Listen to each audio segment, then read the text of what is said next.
sometimes kids get headaches, and the doctor says you get a migraine headache. What is a migraine headache, and how come he's so sure? Yeah, so migraine headaches are actually more common in children than a lot of people think. A lot of children complain of headaches once in a while, and the parents will often attribute it to stress or to just complaining or trying to avoid going to school or going to bed.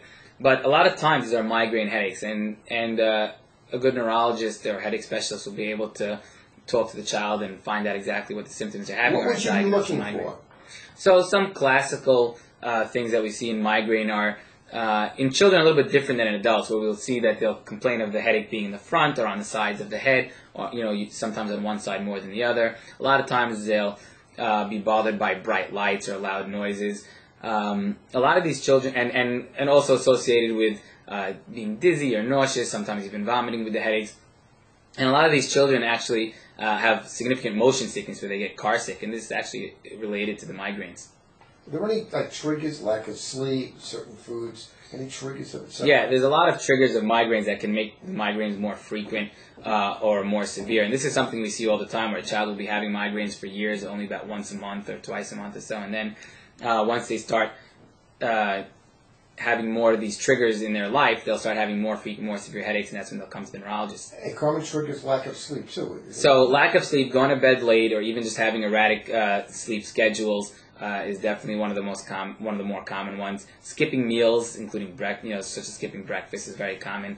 In children, we see a lot today of having too much caffeine, where caffeine can actually treat a migraine at small doses. But what happens is if you have a regular intake of caffeine in the form of iced tea, chocolate milk, coffee, sodas with caffeine, when that's out of your system, your body actually craves it, and you end up having a migraine from that. Monosodium glutamate, is common in Chinese food and instant soups, and then we have nitrites like in hot dogs and cold cuts. All these things are triggers for migraines. So you should keep a cup like a log. If you see the kid ate something, and then you notice the kid got sick with a migraine, you might look at what the kid ate, and maybe it's a trigger. Yeah, and sometimes it's hard to associate because you might not get the headache till the next day.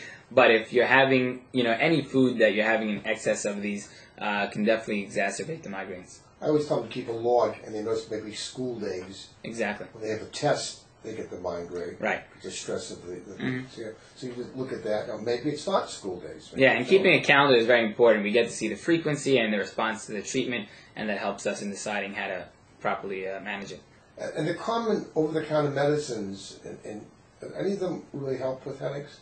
So some do. The better ones are really the medications such as Motrin or Aleve. Those work better than some of the other analgesics. One of the other problems is that a lot of patients start having frequent headaches, and the parents keep giving them medications like Tylenol or aspirin, and the more headaches they have, the more medicine they give them, and they get to a point where they're having medication 4 times a week, and that can actually trigger headaches from overuse of the medication. One of the side effects listed against ibuprofen, which is Advil and Motrin, can be a headache in some people. Exactly. So you have to take that in consideration. Right.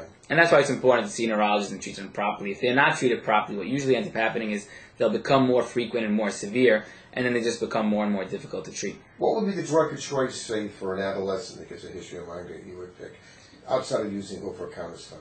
Yeah, I mean, after the Motrin, if that's not working, one of the medications that actually work a little bit better is something called naproxen, which is similar to Aleve.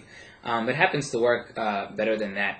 And that will usually do the trick. If that's not working, then it will depend on the age group and the type of headache that they're having, but we can move on to other medications such as triptans would be the next choice to start with. As far as abortive therapy, trying to stop the actual headache.